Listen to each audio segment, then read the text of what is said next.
Hello friends, स्वागत है आप सभी लोगों का आपके अपने चैनल जीएस एकेडमी पर। आई होप आप सभी लोग अच्छे होंगे और अपनी पढ़ाई अच्छे से कर रहे होंगे। देखिए UP triple S C PET की हम लोग तैयारी कर रहे थे। अभी तक हम क्या देख रहे थे, प्रीवियस ईयर क्वेश्चन देखेंगे। अभी भी प्रीवियस क्वेश्चन, मगर अब हमारा जो वे है बिल्कुल बदल जाएगा। अभी तक हम क्या देख रहे थे, पेपर, प्रीवियस ईयर पेपर, इसमें क्या क्वेश्चन आया था। अब हम जो देखेंगे प्रीवियस ईयर क्वेश्चन ही, मगर हम टॉपिक वाइज देखेंगे। कैसे देखेंगे, देखिए इस बुक से मैं आपको तैयारी कराऊंगा, घटना चक्र। इससे तैयारी कराने का क्या फ़ायदा है, देखिए मैं आपको दिखाता हूँ। ये देखिए, इससे पहले यूपी ट्रिपल एस सी ने जितनी भी परीक्षाएं कराई हैं, जैसे UP triple S C computer operator, UP triple S C कनिष्क सहायक, यूपी ट्रिपल एस सी कनिष्क सहायक, UP triple S C lower, गन्ना पर्यवेक्षक, कृषि उत्पाद मंडी परीक्षक और टिब्बेल ऑपरेटर, ग्राम विकास अधिकारी, जितनी भी परीक्षाएं यूपी ट्रिपल एस सी द्वारा कराई गई हैं वो सारे क्वेश्चन इसमें समाहित किए गए हैं। और ऐसे नहीं केवल समाहित किए गए, उनको डिटेल में व्याख्यात्मक उनका हल भी दिया गया है। तो ये पुस्तक मुझे बहुत अच्छी लगी। हालांकि करंट अफेयर्स हम इससे नहीं पढ़ेंगे क्योंकि ये पुरानी है, देखिए 2021 की है, तो इसलिए करंट अफेयर्स इसका हमारे मतलब का नहीं होगा, क्योंकि इतना पुराना नहीं पूछता है उसमें। मगर बाकी सारी चीज़ें इसमें हमारे बहुत काम की होंगी। देखिए विषयवार अध्ययन है इसमें, सामान्य अध्ययन एवं सामान्य जागरूकता, सामान्य हिंदी, सामान्य अंग्रेजी, बाकी सामान्य विज्ञान, तर्क शक्ति, ग्राफ तालिका, सारा कुछ है। देखते हैं इसके में मतलब क्या क्या दिया गया है इसमें, सारा कुछ देखते हैं अभी। तो देखिए हम किस प्रकार से पढ़ाई करेंगे अपनी। सबसे पहले हम पढ़ेंगे भारतीय इतिहास। भारतीय इतिहास में भी क्या, सिंधु घाटी सभ्यता, वैदिक सभ्यता, बौद्ध धर्म, जैन धर्म, मौर्य वंश, सल्तनत, ये सारा कुछ भारतीय इतिहास में आ जाएगा हमारा। उसके बाद हम भारतीय राष्ट्रीय आंदोलन, उसके बाद भूगोल, उसके बाद हम भारतीय अर्थव्यवस्था, फिर भारतीय संविधान एवं लोक प्रशासन। मतलब उसी सीक्वेंस में इसमें दिया गया है जिसमें हमारे पैट का जो सिलेबस हम आप लोगों ने देखा होगा, इसी सीक्वेंस में दिया गया है। तो उसी प्रकार से हम पढ़ेंगे।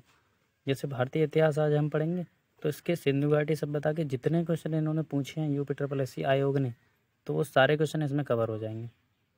उसके बाद हम भारतीय राष्ट्रीय आंदोलन पढ़ेंगे, तो जितने क्वेश्चन भारतीय राष्ट्रीय आंदोलन के पूछे गए हैं अभी तक, सारे इसमें कवर हो जाएंगे। तो ये पुस्तक मुझे बहुत अच्छी लगी, इसलिए मैंने इससे आपकी तैयारी कराने का डिसीजन लिया है। उसके बाद देखिए सामान्य विज्ञान, प्रारंभिक अंक गणित, सामान्य हिंदी, हिंदी में भी देखिए संधि, समास, विलोम शब्द, वाक्यांशों के लिए एक शब्द, जितना सिलेबस में है, समास नहीं है फिर भी जितना है उतना हम देखेंगे। उसके बाद सामान्य अंग्रेजी, तर्क शक्ति, उसके बाद समायिकी, सामान्य जागरूकता, अपठित हिंदी गद्यांश, ग्राफ एवं तालिका, ये सारा इससे देखेंगे। तो आज हम जो देखने जा रहे हैं, इतिहास से हम स्टार्ट करेंगे। इतिहास में भी हम क्या, सिंधु घाटी सभ्यता। तो चलिए देखते हैं आज का हमारा पहला क्वेश्चन किस प्रकार का है, कैसे क्वेश्चन आयोग द्वारा पूछे गए हैं। तो देखिए ये रहा हमारा पहला आज का टॉपिक, भारतीय इतिहास। भारतीय इतिहास में भी प्राचीन भारत का इतिहास और उसमें भी सिंधु घाटी सभ्यता, कैसे क्वेश्चन पूछे गए थे। चलिए देखते हैं पहला क्वेश्चन। देखिए पहला क्वेश्चन जो हमारा कह रहा था, क्या बोल रहा था, हड़प्पा सभ्यता के एक हिस्से लोथल की खोज किसने की थी। आपसे पूछा है लोथल की खोज किसके द्वारा की गई थी। तो जो लोथल की खोज की गई थी वो की गई थी RSR राव के द्वारा, मतलब ऑप्शन नंबर सी। ये क्वेश्चन देखिए यूपी ट्रिपल एस सी ग्राम विकास अधिकारी 2018 की परीक्षा में पूछा गया है। तो ये सारे प्रीवियस ईयर क्वेश्चन आए हुए हैं। देखिए एक्सप्लेन इसका कितने अच्छे से किया है इन्होंने। अहमदाबाद ज़िले गुजरात के सरागवाला ग्राम से 80 किलोमीटर दक्षिण में भोगा नदी के तट पर स्थित लोथल की सर्वप्रथम खोज डॉक्टर SR राव ने वर्ष 1954 में की थी। इससे आपको क्या पता चला, लोथल कहाँ है, कौन से ज़िले में, अहमदाबाद ज़िले में, कहाँ पर, गुजरात में, कौन सी नदी के किनारे, भोगवा नदी के किनारे। खोज किस वर्ष हुई थी, 1954 में। तो अगर आप देखें तो एक क्वेश्चन ने आपके 1, 2, 3, 4 क्वेश्चन तय, 4 क्वेश्चन क्लियर करा दिए। कोई भी क्वेश्चन अगर हड़प्पा से लोथल से संबंधित आएगा तो आप गलत नहीं करेंगे। चलिए 2 नंबर क्वेश्चन देखते हैं। Question number 2, UP triple S C computer operator की जो परीक्षा हुई थी उसमें ये पूछा गया था, हड़प्पा काल का इनमें से कौन सा नगर 3 भागों में विभाजित था। तो जो 3 भागों में विभाजित नगर था वो था हमारा धौलावीरा। चलिए इसको डिटेल में देखते हैं।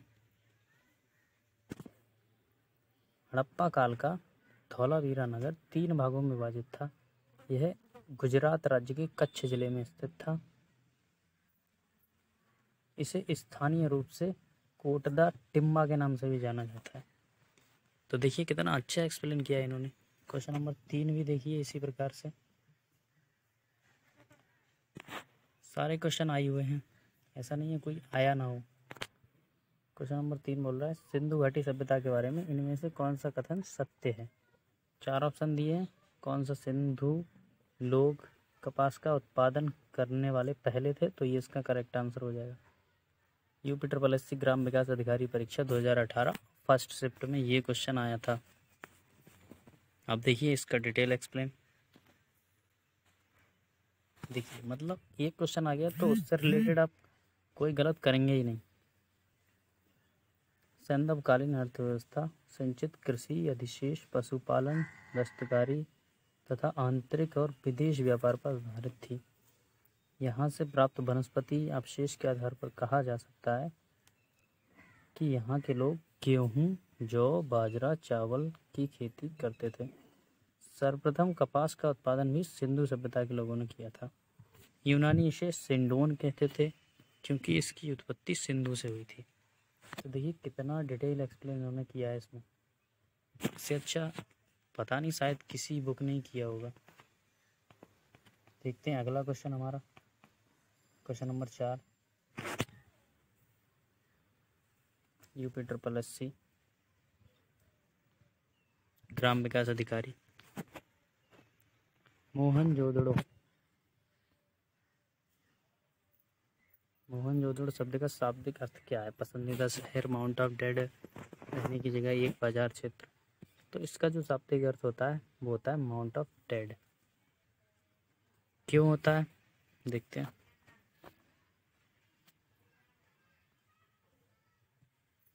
मोहनजोदड़ो सिंधु सभ्यता का एक केंद्रीय नगर था। इसकी खोज राखलदास बनर्जी ने 1922 में की थी। मोहनजोदड़ो का शाब्दिक अर्थ मृत्यु का टीला। यह पाकिस्तान के सिंध प्रांत के लरकाना जिले में सिंधु नदी के तट पर स्थित है। इससे कितने क्वेश्चन आपके क्लियर हुए। इसकी खोज किसने की, राखलदास बनर्जी ने। 1 कब की, 1922 में। 2 इसका शाब्दिक अर्थ मृतकों का टीला। 3 कहाँ स्थित है, सिंध प्रांत में। 4 कौन से जिले में, लरकाना जिले में। 5 कौन सी नदी के किनारे, सिंधु नदी के किनारे। 6 क्वेश्चन। मतलब आपका मोहनजोदड़ो से कोई क्वेश्चन छूट नहीं सकता, सारे क्वेश्चन इसमें आपके क्लियर हो गए। तो इसलिए बहुत अच्छी बुक है, आप जुड़े रहें। पूरी बुक सॉल्व कराऊंगा मैं आपको, ये सब कुछ बताऊंगा। फिलहाल तो बढ़ते हैं 5वें क्वेश्चन की तरफ। सिंधु सभ्यता में घोड़े की अस्थियों के अवशेष कहाँ मिले हैं। देखिए अगर घोड़े से संबंधित कुछ भी पूछ ले तो आप आँख मीच के सुरकोट टाप बोल दें, कोई दिक्कत नहीं होगी। यही इसका आंसर होता है क्योंकि घोड़े के अवशेष कहीं और से मिले ही नहीं है। कहाँ में आया ये, यूपी ट्रिपल एस सी सम्मिलित अबर अधीनस्थ सेवा, इसमें आया हुआ क्वेश्चन है 2016 में। देखिए सुरकोटदा, इसे डिटेल में देखिए। सिंधु सभ्यता में घोड़े की स्थितियों के अवशेष सुरकोटड़ा गुजरात स्थित पुरातात्विक स्थल में मिले हैं। राना हुंडई में घोड़े के दांत तथा लोथल एवं मोहनजोदड़ो में घोड़े की मृण मूर्तियाँ मिली हैं। देखिए ये भी क्लियर हुआ होगा आप लोगों का। सिंधु सभ्यता से इतनी क्वेश्चन इनफ है, इससे ज़्यादा आपसे नहीं पूछेगा क्योंकि UP triple S C PET 10th level से है। इससे ज़्यादा क्वेश्चन नहीं आएंगे भी तो हम आपको करा देंगे आगे। फिलहाल देखते हैं वैदिक संस्कृति। निम्न में से कौन सा उपवेद नहीं है?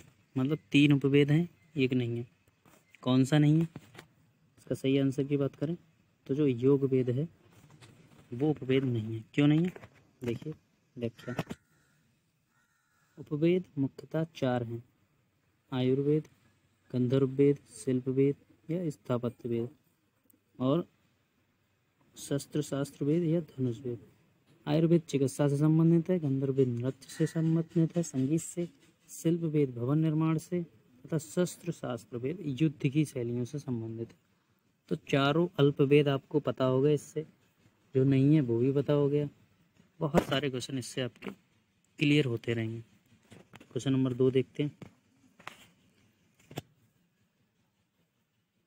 वैदिक देवता इंद्र किसके देवता हैं? तो वैदिक क्या आज के समय में भी हम इंद्र को वर्षा का देवता मानते हैं। इसका सही आंसर ऑप्शन नंबर सी हो जाएगा। इसका डिटेल अगर देखें हम तो ये रहा। ऋग्वेद में सबसे प्रतापी देवता इंद्र हैं। इन्हें पुरंदर अर्थात किले को तोड़ने वाला कहा गया है। इंद्र आर्यों के युद्ध नेता के रूप में चित्रित हैं, जिसने असुरों से लड़ने के में आर्य सैनिकों का नेतृत्व किया था। ऋग्वेद में इंद्र पर 250 सूक्त हैं। वह बादल के देवता माने गए हैं जो वर्षा करते हैं। तो यही पूछा था किसके देवता थे, तो वर्षा के थे। अगला,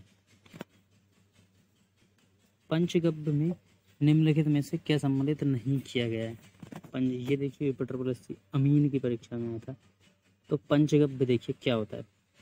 गाय के दूध, दही, घी, मूत्र, गोबर से निर्मित पदार्थ को क्या कहते हैं? पंचगव्य। आयुर्वेद में इसे औषधि की मान्यता दी गई है। तुलसी पंचगव्य का हिस्सा नहीं है। इसका सही आंसर हो जाएगा ऑप्शन नंबर डी। आगे बढ़ते हैं। क्वेश्चन नंबर 4, महाजनी प्रथा का सर्वप्रथम उल्लेख निम्नलिखित में से किस प्राचीन ग्रंथ में हुआ है? तो इसका जो सर्वप्रथम उल्लेख हुआ है वो हुआ है शतपथ ब्राह्मण में। और इसके एक्सप्लेनेशन की बात करें तो महाजनी प्रथा का सर्वप्रथम उल्लेख शतपथ ब्राह्मण ग्रंथ में हुआ है। इसमें सूदखोर को पुशीतिन कहा गया है। क्वेश्चन नंबर 5 देखते हैं। शतपथ ब्राह्मण और तैत्तिरीय ब्राह्मण के ब्राह्मण मूल पाठ है। किसका मूल पाठ है? तो ये यजुर्वेद का मूल पाठ है। क्वेश्चन नंबर 6 देखते हैं।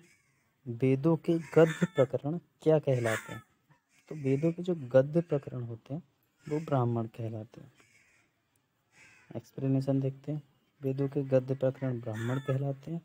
ऋग्वेद के ब्राह्मण ग्रंथ ऐतरेय व कौशिकी, यजुर्वेद के शतपथ व तैत्तिरीय, सामवेद का पंचशील व अथर्ववेद का गोपथ है। तो ये रहा। आई होप आपको क्लियर हुआ होगा। क्वेश्चन नंबर 7, प्राचीनतम वेद कौन सा है? तो जो प्राचीनतम सबसे पुराना वेद है वो है ऋग्वेद। आइए देखते हैं ऋग्वेद के बारे में कुछ महत्वपूर्ण। देखिए ऋग्वेद जो है सबसे प्राचीनतम वेद है। अन्य 3 वेद कौन कौन से? यजुर्वेद, सामवेद, अथर्ववेद। और ऋग्वेद में यज्ञ में देवताओं का आवाहन करने के लिए मंत्र हैं। यह सनातन धर्म का आरंभिक स्रोत मतलब सबसे प्राचीनतम ग्रंथ है। इसमें सूक्तों की संख्या कितनी है? 1028। मंत्रों की संख्या 10,552 है। इसमें देवताओं की स्तुति की गई है। इसमें मंडल कितने? 10। तो आई होप ऋग्वेद पूरा क्लियर हुआ होगा। आगे बढ़ते हैं। ऋग्वेद में निहित गायत्री मंत्र किस देवता को समर्पित है? तो जो गायत्री मंत्र है वो सावित्री देवी को समर्पित है। देखिए इसका एक्सप्लेन। ऋग्वेद में निहित गायत्री मंत्र सावित्री देवता या सूर्य देवता को समर्पित है। ऋग्वेद के 3रे मंडल में गायत्री मंत्र का वर्णन है, जिसे विश्वामित्र द्वारा रचित माना जाता है। आगे देखते हैं। रामायण में मांडवी किसकी पत्नी थी? तो जो मांडवी थी वो भरत की पत्नी थी। और देखते हैं, रामायण में मांडवी भरत की पत्नी थी, जबकि सीता भगवान राम, और मिला लक्ष्मण की, और श्रुतकीर्ति शत्रुघ्न की पत्नी थी। ये देखिए महाभारत में वर्णित कुरुक्षेत्र की लड़ाई कितने दिनों तक लड़ी गई थी? तो ये जो लड़ाई लड़ी गई थी वो 18 दिन तक लड़ी गई थी। देखिए महाभारत में वर्णित कुरुक्षेत्र का युद्ध कौरवों और पांडवों के मध्य हस्तिनापुर साम्राज्य के सिंहासन की प्राप्ति के लिए लड़ा गया था। यह युद्ध 18 दिन तक लड़ा गया था। अब देखिए, इससे इतने ही क्वेश्चन थे। अब चलते हैं बौद्ध धर्म की तरफ। निम्नलिखित में से कौन सा बौद्ध पवित्र स्थल निरंजना नदी पर स्थित है? तो निरंजना नदी पर स्थित है बौद्ध गया। देखिए क्यों, इसको एक्सप्लेन करना जरूरी है। प्रसिद्ध बौद्ध स्थल बोध गया निरंजना नदी के किनारे स्थित है। बोध गया में ही गौतम बुद्ध को ज्ञान की प्राप्ति हुई थी, इसलिए यह बहुत इंपॉर्टेंट हो जाता है। इसके पश्चात ही ये बुद्ध नाम से प्रसिद्ध हुए थे। तभी से यह स्थल बौद्ध धर्म के अनुयायियों के लिए अत्यंत महत्वपूर्ण है। वर्ष 2002 में यूनेस्को द्वारा इस शहर को विश्व विरासत घोषित किया गया है। तो ये बहुत इम्पोर्टेंट हो गया, विश्व विरासत से तो इम्पोर्टेंट हो गया। अगले क्वेश्चन की तरफ बढ़ते हैं। बौद्ध गया एक महत्वपूर्ण बौद्ध तीर्थ केंद्र क्यों है? क्योंकि गौतम बुद्ध ने यहाँ ज्ञान प्राप्त किया था, इसलिए ये बहुत महत्वपूर्ण तीर्थ केंद्र है। क्वेश्चन नंबर 3, ज्ञान प्राप्त करने के बाद गौतम को किस रूप में जाना जाने लगा? तो सभी को पता है बुद्ध के यूपी प्लस ग्राम विकास अधिकारी में ये क्वेश्चन पूछा गया है। ये देखिए क्वेश्चन नंबर 4, किस स्मारक से गौतम बुद्ध ने दुनिया के लिए बौद्ध धर्म के अपने दिव्य ज्ञान का प्रचार किया था? इसका सही आंसर अगर ऑप्शन के हिसाब से चलें तो ऑप्शन नंबर बी महाबोधि मंदिर हो जाएगा। मगर एक्सप्लेनेशन देखते हैं क्या बोल रहा है। गौतम बुद्ध को बोध गया वर्तमान में महाबोधि मंदिर समूह में ज्ञान प्राप्त हुआ। इस ज्ञान का प्रवर्तन उन्होंने ऋषिपत्तन सारनाथ वाराणसी से किया था। विकल्प में सारनाथ न होने के कारण महाबोधि को उत्तर के रूप में स्वीकार किया गया। अगर सारनाथ होता तो सारनाथ उत्तर होता आपका। क्वेश्चन नंबर 5, बुद्ध को परिनिर्वाण कहाँ प्राप्त हुआ था? तो परिनिर्वाण जो उनको प्राप्त हुआ था वो कुशीनगर में प्राप्त हुआ था। देखिए, महात्मा बुद्ध को मल्ल गणराज्य की राजधानी कुशीनारा या कुशीनगर में 483 ईसा पूर्व में परिनिर्वाण प्राप्त हुआ। बौद्ध ग्रंथों ने इसे महापरिनिर्वाण कहा जाता है। बौद्ध ग्रंथों में बोध गया में महात्मा बुद्ध को ज्ञान की प्राप्ति हुई। ऋषिपत्तन या सारनाथ में उन्होंने प्रथम उपदेश दिया, जिसे धर्म चक्र परिवर्तन की संज्ञा दी गई है। क्वेश्चन अगला देखते हैं, कितने हो गए हमारे क्वेश्चन। अगला क्वेश्चन देखते हैं क्या कह रहा है। क्वेश्चन नंबर 6, उस स्थान का नाम बताएं जहां बौद्धों की मान्यता के अनुसार गौतम बुद्ध ने अपनी मृत्यु के बाद परिनिर्वाण प्राप्त किया था। तो इसका सही आंसर कुशीनगर हो जाएगा। क्वेश्चन नंबर 7, बौद्धों के लिए उत्तर प्रदेश में स्थित सारनाथ क्यों महत्वपूर्ण है? क्यों महत्वपूर्ण अभी हमने पीछे डिस्कस किया। ज्ञान प्राप्त करने के बाद भगवान बुद्ध ने सारनाथ में अपना पहला उपदेश दिया था, इसलिए ये बहुत महत्वपूर्ण स्थल है। बुद्ध ने अपना पहला उपदेश कहाँ दिया था? देखिए क्वेश्चन वही है, लैंग्वेज चेंज। कहाँ दिया था? सारनाथ में। अगला क्वेश्चन, बुद्ध ने मैं अपना पहला धर्मोपदेश देते हुए अपने मत की आधारशिला। फिर से वही क्वेश्चन, मतलब ये लैंग्वेज बदल के पूछ आपसे हो रहा है, इन्होंने अपना पहला उपदेश कहाँ दिया था? सारनाथ इसका भी आंसर हो जाएगा। इसको थोड़ा डिटेल में पढ़ लेते हैं। गौतम बुद्ध का जन्म कहाँ हुआ था? कपिलवस्तु के निकट लुम्बिनी, जो प्रेजेंट में नेपाल में है अभी इस समय, नामक स्थान पर हुआ था। बुद्ध ने अपना पहला धर्मोपदेश सारनाथ में दिया था। यहाँ उन्होंने 5 ब्राह्मण सन्यासियों को पहला उपदेश दिया, जिसे बौद्ध में धर्म चक्र प्रवर्तन कहा गया। बढ़ते हैं क्वेश्चन नंबर 10 की तरफ। गौतम बुद्ध ने धर्म चक्र प्रवर्तन सूत्र का उपदेश दिया। वही क्वेश्चन मुझे अभी हमने पढ़ा, कहाँ दिया? सारनाथ में। देखिए भैया क्वेश्चन वही है, लैंग्वेज चेंज। अगर लैंग्वेज आपने पकड़ ली, आपका क्वेश्चन कभी गलत नहीं होगा, लैंग्वेज नहीं पकड़ पाए तो गलत ही गलत होगा। देखिए अगला क्वेश्चन, पाली में बौद्ध धर्मों को आमतौर पर त्रिपिटक यानी थ्रीफोल्ड बास्केट कहा जाता है, इनमें से कौन सा त्रिपिटकों में नहीं है? देखिए त्रिपिटक में जो है अभिधम्म पिटक, सूत पिटक, विनय पिटक, इन तीनों के समूह को हम कहते हैं त्रिपिटक।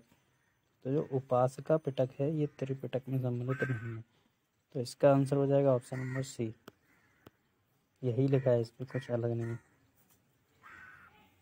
क्वेश्चन नंबर 12, नागार्जुन कौन थे? तो जो नागार्जुन थे एक बौद्ध दार्शनिक थे। सही आंसर ऑप्शन नंबर बी। इसमें भी विशेष कुछ नहीं है, यही है। क्वेश्चन नंबर 13, भारत में स्थित किस शहर को विश्व का सबसे पुराना शहर माना जाता है? ये तो सभी को पता होगा, वाराणसी को। कहाँ पूछा गया? राजस्व लेखपाल परीक्षा 2015 में ये पूछा गया क्वेश्चन है। क्वेश्चन नंबर 14, राजा बिंबिसार के दरबार में उस प्रसिद्ध चिकित्सक का क्या नाम है जो भगवान बुद्ध के निजी चिकित्सक थे? प्रसिद्ध चिकित्सक का नाम आप सभी लोगों को बताना है, तो वो थे जीवक। बढ़ते हैं अगले क्वेश्चन की तरफ। तो बौद्ध धर्म से संबंधित हमारे सारे क्वेश्चन हो चुके हैं। अब हम वीडियो को यहीं पे समाप्त करेंगे। कल से हम देखेंगे जैन धर्म, महावीर स्वामी और इनके जो पहले तीर्थंकर, सारा कुछ जैन धर्म से लेके आगे दिल्ली सल्तनत तक पहुँचेंगे, सारा कुछ देखेंगे। आज हम बढ़ाएंगे तो बहुत लंबी वीडियो हो जाएगी, यहीं पे रोकते हैं। ज़्यादा प्रेशर भी सही नहीं होता है क्योंकि टाइम हमारे पास पर्याप्त है, समय की कोई समस्या नहीं है। इसलिए हम अब आपसे कल मिलेंगे, जैन धर्म से स्टार्ट करेंगे और आगे जितना होगा सारा करेंगे। ये पूरी बुक करेंगे, मतलब इसमें एक भी टॉपिक ऐसा नहीं छोड़ेंगे जो पेपर में आए और हम पढ़ के ना जाएं। तो आप लोग चैनल के साथ जुड़े रहें, वीडियो को लाइक करें, शेयर, ये तो आपका कर्तव्य बनता है, और सब्सक्राइब भी करें। जुड़े रहें, मिलते हैं कल। तब तक पढ़ते रहिए, जितना मैंने पढ़ाया उसे रिवीजन करिए। मिलते हैं कल, तब तक के लिए बाय।